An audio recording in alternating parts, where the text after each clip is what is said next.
The crack of his fist against my daughter's jaw echoed through our dining room like a gunshot on Christmas morning. I watched Sarah's head snap to the side, her body crumpling against the wall as our family's laughter died in an instant. But what froze my blood wasn't just Derek's violence. It was his brother Marcus, sitting across the table with a wine glass in his hand, leaning back with a cold smile, saying, "Finally, someone had to teach her to shut up." In that moment, as my daughter's hand trembled against her bleeding lip and my wife gasped in horror, I reached into my pocket and pulled out my phone. I had only one number to dial, a number I hadn't called in 15 years. Derek had no idea what he'd just set in motion. "My name is Robert Mitchell. I'm 67 years old, and I spent 30 years as an insurance investigator before I retired to what I thought would be peaceful golden years in Portland, Oregon. I'd seen everything in my career: staged accidents, fraudulent claims, elaborate schemes. But nothing, absolutely nothing, prepared me for watching my own son-in-law put his hands on my daughter during what should have been a joyful Christmas dinner. Sarah is my only child. She married Derek Thompson 3 years ago, and I'll admit, I never liked the man. There was something in his eyes that didn't match his smile, something calculating. My wife Margaret told me I was being overprotective, that every father thinks no man is good enough for his daughter. Maybe she was right, but a father's instinct is a powerful thing, and mine had been screaming warnings since the day they met. Margaret had insisted on the Christmas dinner. She wanted the whole family together: Sarah and Derek, Derek's brother Marcus and his wife Jennifer, my sister, and her husband. We'd spent the morning opening presents and drinking eggnog, pretending everything was fine. But I'd noticed things. The way Sarah flinched when Derek raised his hand to adjust his collar, the long sleeves she wore despite the heat from the fireplace, the way she excused herself to the bathroom 3 times before we even sat down to eat. We were halfway through dinner when it happened. Sarah had made a comment about Derek's new truck, something innocent about the monthly payment being high.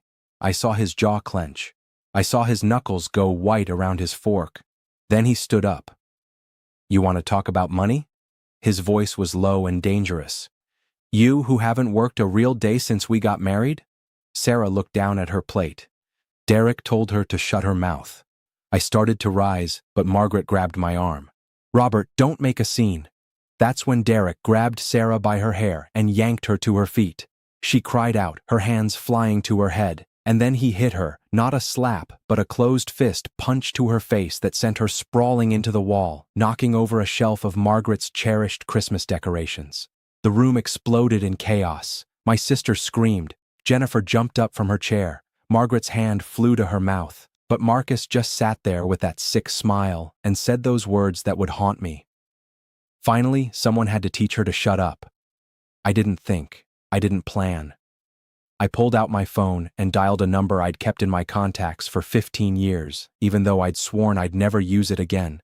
Jack Morrison, former FBI agent, now a private investigator who specialized in cases others wouldn't touch. We'd worked together on a massive fraud case back in 2008, and he'd told me if I ever needed anything at all, to call. The phone rang twice. Jack's gravelly voice answered, "Mitchell, that you? I need you at my house, now. Bring whoever you trust." I gave him my address. "What's happening?" I looked at Derek, who was now standing over Sarah as she cowered against the wall, blood dripping from her lip onto her white sweater. I looked at Marcus, still sitting calmly, as if nothing unusual had happened. "Domestic violence in progress. And Jack, I think there's more to this." "On my way. Keep everyone there. Don't let anyone leave." I hung up. Derek was staring at me now, his face red with rage. "Who did you call, old man?" "Someone who's going to have a very interesting conversation with you," I said quietly. I moved to Sarah's side, helping her to her feet. She was shaking, tears streaming down her face. "It's okay, honey. It's going to be okay." Derek laughed, a harsh, ugly sound. "You think calling someone is going to change anything? This is between me and my wife. This is my business." "Actually," I said, my voice steady despite the fury burning in my chest, "the moment you put your hands on her in my house, you made it my business." Marcus finally stood up. He was bigger than Derek, broader in the shoulders. "Mr. Mitchell, I think you're overreacting. Derek and Sarah have their issues. Like any couple, sometimes things get heated." "Things get heated?" I repeated. Is that what you call a grown man punching his wife in the face? I call it none of your concern, Marcus said, his tone shifting from pleasant to threatening. And I suggest you put that phone away and let this family handle family business. I looked at him more closely then.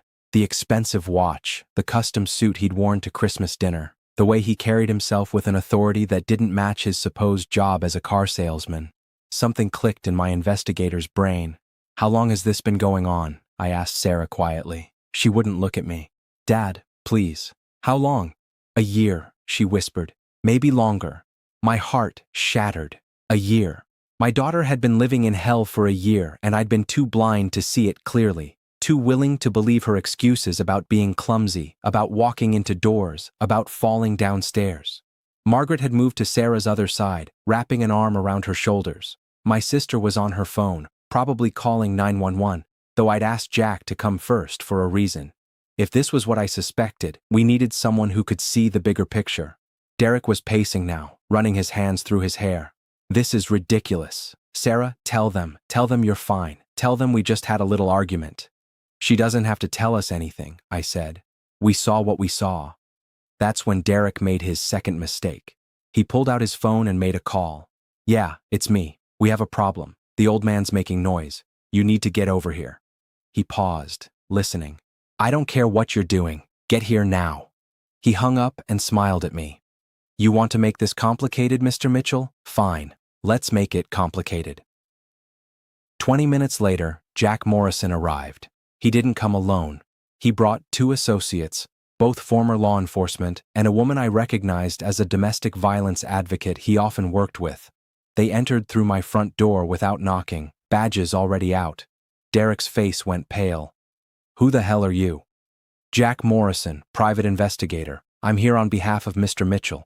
Jack's eyes swept the room, taking in everything. The broken decorations, Sarah's swelling face, the defensive positions everyone had taken. Anyone want to tell me what happened here? This is a private residence, Marcus said. You have no authority.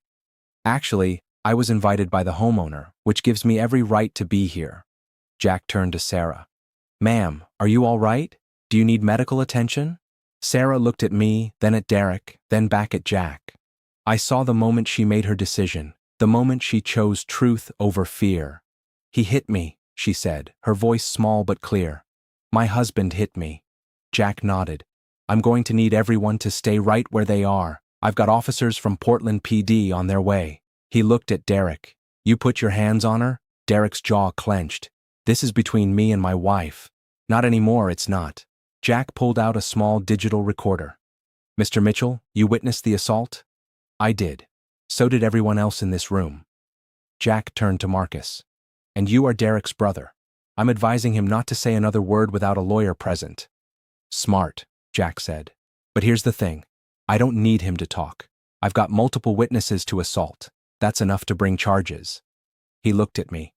But you said you thought there was more? I nodded. Call it 30 years of investigator's instinct. Something's not right here. The money, the behavior, the way these two are connected. I gestured at Derek and Marcus. I want to know what they're into.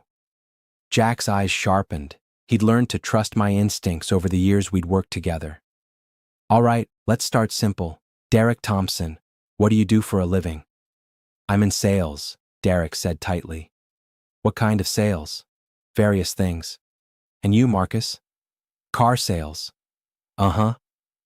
Jack pulled out his phone and made a quiet call. I couldn't hear what he said, but I knew he was running background checks, looking into financials, pulling strings he'd cultivated over decades in law enforcement. The police arrived 10 minutes later. They separated us all, taking statements. A female officer sat with Sarah, documenting her injuries, photographing the bruising that was already blooming across her cheek and jaw. Another officer talked to Derek, who had finally shut up on Marcus's advice. Margaret clung to my arm. Robert, what's happening? Justice, I said simply. Finally. But I knew this was just the beginning. As I watched Jack work, making calls, coordinating with the officers, I remembered something Derek had said on the phone. You need to get over here. Who had he called? Who was coming? The answer arrived 30 minutes later. A man in an expensive suit carrying a briefcase with the look of someone who'd done this too many times. I'm Richard Chen, attorney for Derek Thompson. My client will not be making any further statements. Jack raised an eyebrow. That was fast, almost like you were on standby. Chen didn't respond, but I saw the flicker in his eyes.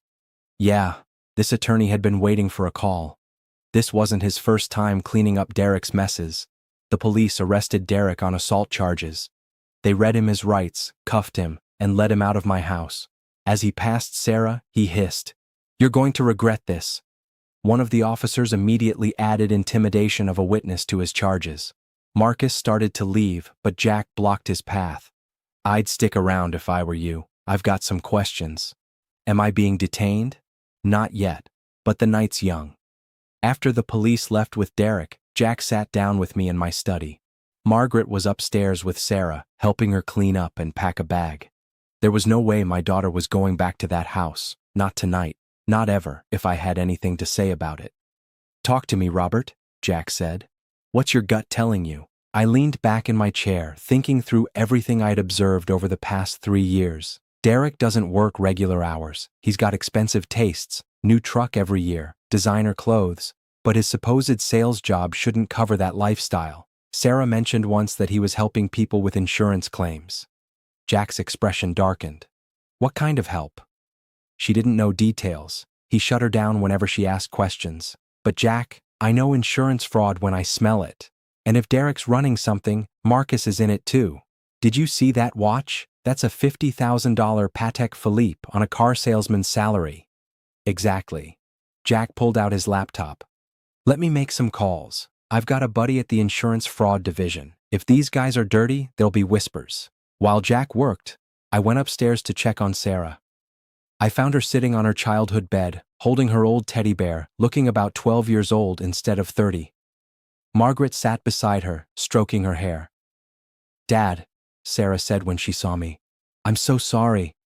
I sat down on her other side. "Honey, you have nothing to be sorry for.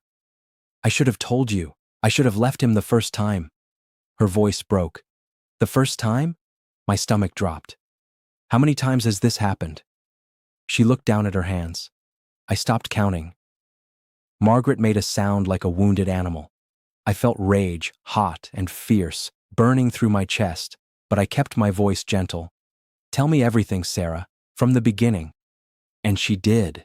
It spilled out of her like poison being drained from a wound. How Derek had been charming at first, attentive, loving. How the first time he grabbed her arm too hard, he'd cried and apologized and sworn it would never happen again. How it escalated slowly. A shove, a slap, cruel words that cut deeper than any blow. "He said no one would believe me," she whispered. "He said his family had connections, that if I ever told anyone, he'd make sure I looked like the crazy one. And Marcus, he was always there backing Derek up, telling me I was too sensitive, that I needed to toughen up. Did Marcus ever hurt you?" "No. But he watched sometimes. When things got bad, Marcus would be there, not stopping it, just watching. It was almost worse than if he'd done it himself." I exchanged a look with Margaret over Sarah's head. This was sicker than I'd thought. "There's something else," Sarah said quietly. I didn't understand it, but Derek and Marcus, they had these meetings late at night in our basement. Men would come over, people I'd never met. They'd talk for hours. Derek told me to stay upstairs, to never come down when they were meeting. Did you ever hear what they talked about? Once I was on the stairs and I heard them talking about someone's accident, about how the claim went through, about splitting the money, and then someone said something about the next one, about making sure the injuries looked real this time. My blood ran cold. Insurance fraud. I'd been right, but this sounded bigger than simple false claims. This sounded organized. I went back downstairs to find Jack on his third phone call. When he hung up, his face was grim. "Your instincts were dead on," he said. "The insurance fraud division has had their eye on a ring operating in the Portland area for the past 2 years. Staged accidents, false injury claims, billing for medical treatments that never happened. They've suspected there was an organized group behind it, but they couldn't get anyone to talk. Everyone involved was too scared. Let me guess. Derek and Marcus Thompson are on their radar, right at the top of the list. They've been tracking a pattern of suspicious claims, all linked back to the same medical providers, the same attorneys, the same investigators. And your son-in-law's name keeps popping up as the victim or the coordinator. How much money are we talking about? Conservative estimate? North of 2 million over the past 3 years. Could be more. I let out a low whistle. So when Derek hit Sarah tonight, he wasn't just an abusive husband. He was a criminal protecting his operation. And I'd bet money that the reason he's kept Sarah isolated and scared is because he knew if she ever talked, if she ever felt safe enough to share what she'd seen and heard, it could bring the whole thing down. We looked at each other, and I saw the same thought in Jack's eyes that was in mine. We had a chance here, a chance to not just get Derek on assault charges, but to dismantle whatever operation he and Marcus were running. I need to make a call, Jack said. We're going to need the FBI on this. Over the next 3 hours, my house became an unofficial command center. FBI agents arrived, followed by insurance fraud investigators, followed by the district attorney's office. They interviewed Sarah gently at first, then with growing excitement as she recounted every detail she could remember about those basement meetings, about the men who came and went, about the papers she'd seen with claim numbers and dollar amounts. They interviewed me about my observations of Derek's lifestyle. They interviewed Margaret about the times Sarah had shown up with injuries. They even interviewed my sister, who remembered Derek making a joke once about knowing how to work the system. By midnight, they had enough for a warrant, not just for Derek's arrest on assault charges, but for a full investigation into insurance fraud, conspiracy, and racketeering. They raided Derek and Sarah's house, seizing computers, files, burner phones, everything. They brought Marcus in for questioning. Without Derek there to intimidate him, Marcus's wife Jennifer started talking. She'd been scared too, she said. Scared of what Marcus and Derek were involved in. Scared of what would happen if she said anything. She'd seen the way Derek treated Sarah and knew that if she spoke up, Marcus might do the same to her. The next day, the investigation exploded. They found evidence of at least 50 fraudulent insurance claims totaling over $3 million. They found a network of corrupt doctors who signed off on fake injuries. They found attorneys who filed the claims knowing they were false. They found investigators who wrote bogus reports. And at the center of it all were Derek and Marcus Thompson running the whole operation. But here's what nobody expected to find. What made this case go from big to massive. Derek and Marcus weren't just defrauding insurance companies. They were also staging actual accidents, recruiting desperate people to deliberately get hurt in car crashes, slip and falls, workplace incidents. They were paying them a fraction of the claim money while keeping the rest. And in at least 2 cases, those staged accidents had gone wrong. People had been hurt worse than planned. One man was permanently paralyzed. A woman had died. When they told me that, I had to sit down. My daughter had been married to a man who was essentially running a criminal enterprise that had gotten someone killed. The thought made me physically ill. Sarah took it even harder. I lived with him, she kept saying. I slept next to him. I didn't know he was capable of that. You couldn't have known, Margaret told her. He made sure you couldn't. The district attorney came to my house personally to talk to Sarah.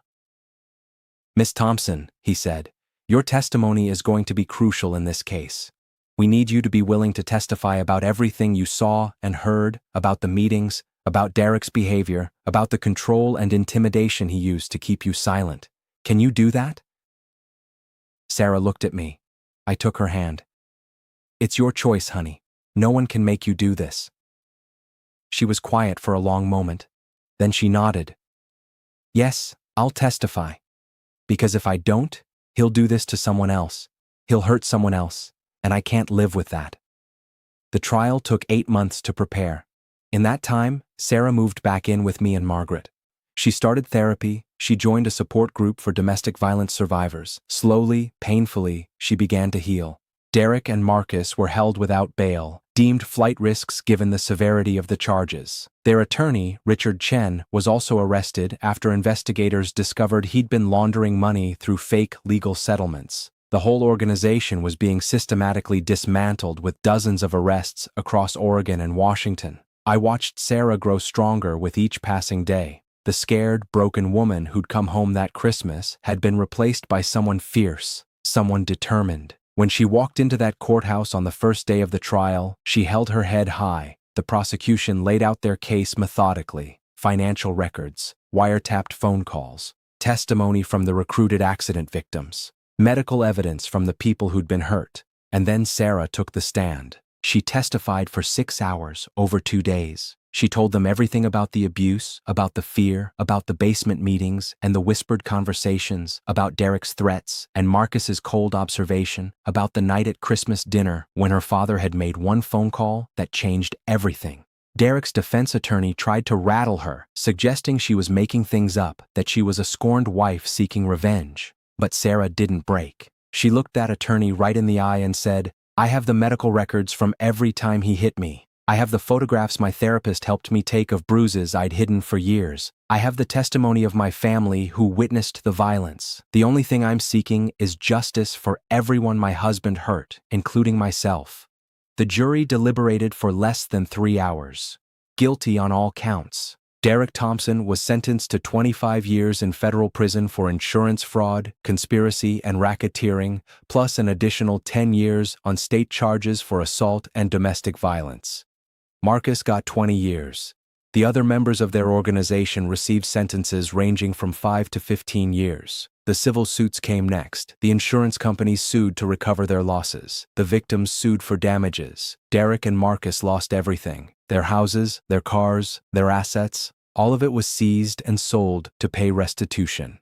A year after that Christmas dinner, Sarah and I sat on my back porch watching the sunset. She'd started a new job as a victim advocate, helping other domestic violence survivors navigate the legal system. She'd found purpose in her pain. "Dad," she said quietly, "I never thanked you properly for making that call, for believing me, for not giving up." I put my arm around her shoulders. "Honey, I failed you for a year by not seeing what was happening. That phone call was the least I could do." "You didn't fail me," she said firmly. "You saved me when it mattered most. You didn't hesitate. You acted." We sat in comfortable silence for a while. Then Sarah said, "I got a letter yesterday from one of the women Derek and Marcus recruited for their scam. She thanked me for testifying. She said because of that, she got the courage to report the people who'd manipulated her. She's getting her life back." "That's wonderful," I said. "It is. And it made me realize something. That Christmas dinner, when everything fell apart, that was the beginning of a lot of people getting their lives back. Not just me. All the victims. All the people who were too scared to speak up. One phone call started all of that. I thought about Jack Morrison, who'd responded without question to my call for help. About the FBI agents who'd worked the case tirelessly. About the prosecutor who'd fought for justice. About Margaret and my sister and everyone who'd stood by Sarah when she needed it most. "It wasn't just one phone call," I said. "It was everyone who answered it. Everyone who believed you. Everyone who refused to let Derek and Marcus get away with what they'd done." Sarah nodded. "Still, you made the call. That took courage." I squeezed her shoulder. "You want to know the truth? I wasn't thinking about courage. I was thinking about my little girl, the one who used to sit on my shoulders at the park, who trusted me to keep her safe, and I'd let her down by not seeing what was happening. But I wasn't going to let her down again. Not that night, not ever." The sun dipped below the horizon, painting the sky in shades of orange and gold. Somewhere in a federal prison, Derek Thompson was living with the consequences of his choices. Somewhere in the city, other survivors were finding their voices, standing up, refusing to be silent anymore. And here on my back porch, my daughter was free, healing, strong. That one phone call hadn't fixed everything. It hadn't erased the pain or the trauma, but it had been the first step on a long road to justice. And sometimes that's all it takes. One person willing to make the call, one person refusing to look away, one person saying, "No more." I'm Robert Mitchell. I'm 67 years old. And that Christmas dinner, when I watched my son-in-law hit my daughter and her brother-in-law smile, I made a choice. I chose action over silence. I chose my daughter's safety over keeping the peace. I chose justice. And I'd make that same choice again in a heartbeat, because that's what fathers do. That's what decent people do. When you see evil, when you see someone hurting someone you love, you don't turn away. You don't make excuses. You act.